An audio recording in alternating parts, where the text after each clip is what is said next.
The fourth animated installment in David Productions' baby, JoJo's Bizarre Adventure, has finally finished airing, marking the end of the longest continuous season of JoJo so far. Diamond is Unbreakable has been an especially thrilling and entertaining romp, to the point where it's easily become my favorite part of JoJo so far, but I wanted to take the effort to explain why it isn't just my favorite, but why it is considerably the best animated season of JoJo so far. And if you somehow weren't dazzled by previous installments, why this one might be just what you're looking for. You can call me Shapes, by the way.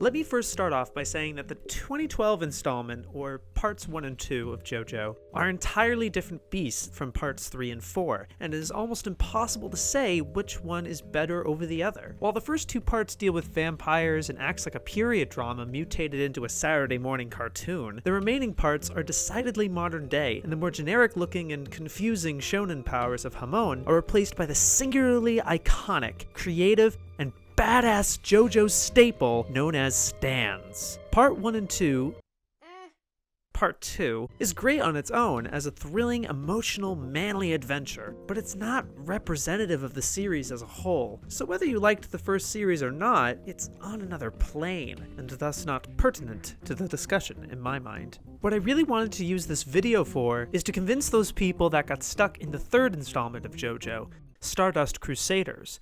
I know Part 3 has its fans, but it also has a lot of its non-fans. Say what you will about the second half and what Part 3 did for the franchise overall in introducing stands to begin with. The season on its own is terribly drawn out, and it doesn't have nearly as much excitement as the previous season, Battle Tendency. The team has almost no chemistry, the protagonist Jotaro is pretty much a wet blanket, and the antagonist is some far-off threat that is the definition of recycled. Again, almost all of this is redeemed when the Egypt arc kicks in, and Part 3 as a whole, in my opinion, is still better than Part 1. It's just 48 intimidating episodes long. I got through this part only because, and I'm probably going to get lynched by the fandom for saying this, I'd get fucking lynched! I watched Part 3 alongside Part 4. The fandom will tell you that Part 3 is necessary for Part 4, or else you get spoiled to the final events in Part 3. To which I say, the community has done a pretty good job at spoiling it already. And Part 4 may spoil the what and the who, but it does not spoil the how, and anything explained in Part 3 is explained just fine in Part 4. Plus, the finale of Part 3 was just as emotionally satisfying and exciting, if I wasn't spoiled to it as much as I was. With that all being said, allow me to finally get to what makes Diamond is Unbreakable so great. Right off the bat is admittedly more of a subjective opinion, but it's just the best looking adaptation yet. David Production has adjusted its aesthetic for each installment so far, in order to best illustrate the tone for each series.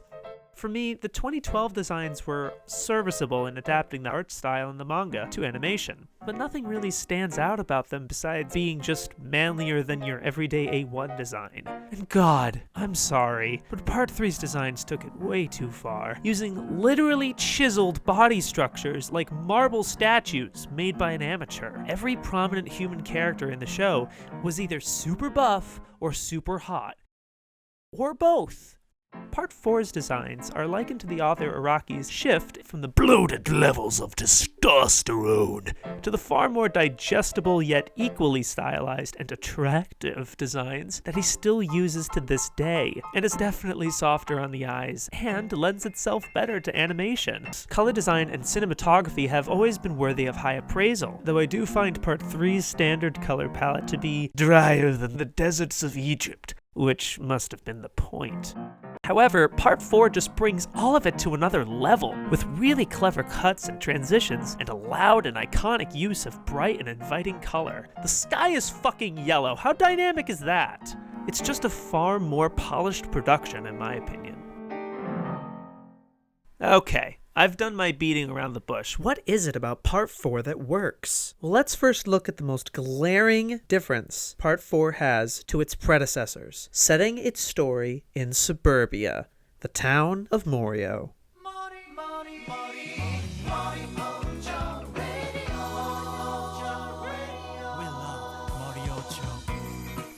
This is unlike anything the series has presented so far, simply for the advantage of establishing a finite location. Previously, the settings in JoJo would only be backgrounds that bleed together. Town, town, desert, desert, desert. Dream sequence. Desert, desert, desert, desert, town, desert. It acted more like a sandbox for the characters to fight in. Pun definitely intended. It doesn't contribute to anything but an aesthetic. The setting is almost an afterthought. Morio contextualizes everything, and while I wouldn't call it great world building in the conventional sense, it does a better job than what's come before it. Setting a fight in front of a convenience store, in different houses, outside a school, on a pier, or just a street corner gives more sense of place than just I especially like the moments when the desert I especially like the moments when the show makes landmarks of certain locations, like being taken on a tour. On another note, Part 4 uses its time period of 1999 to great effect, breathing a heavy 90s nostalgia and style compared to Part 3 just so happening to take place in 1988.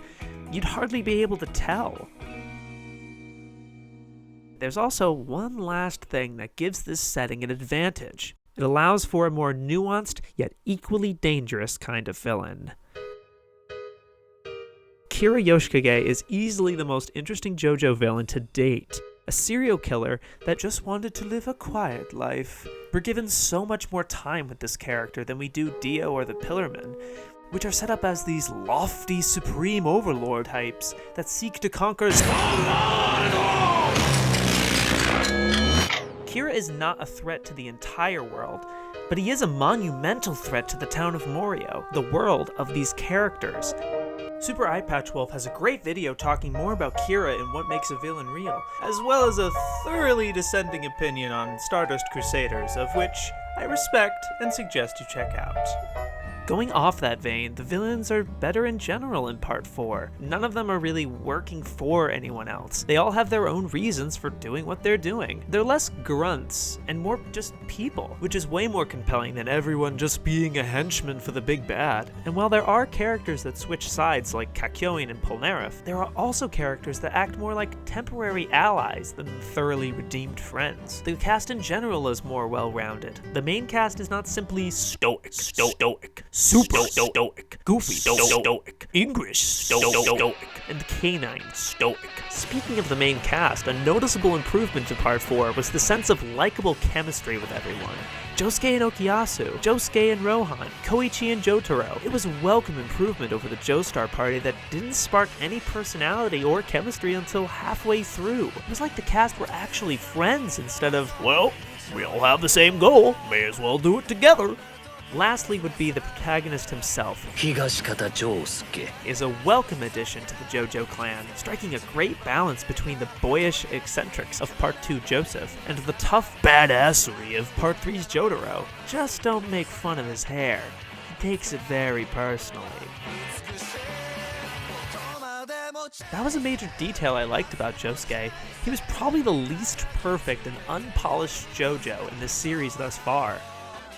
The third and last major plus to Part 4 is just how digestible the whole show felt. It wasn't a sweeping epic journey from point A to point B. Sometimes the characters would just go eat some Italian food. That was an adventure. Sometimes the characters would wander into a haunted alleyway. That was an adventure. Sometimes the characters would play dice and gamble with each other. That was an adventure. It's a series of mini adventures packed into one large adventure. It's not quite the longest JoJo, but I'd sooner go back and watch all of it again than anything before it. It's no doubt one of my favorite shows to come out of 2016. I wanted to keep this video briefer than my other content and finish it by saying Diamond Unbreakable is well worth your time, even if you weren't into the previous installments. I'd even go far as to say, if you wanted to get into what JoJo is all about, I'd point to this series above any others.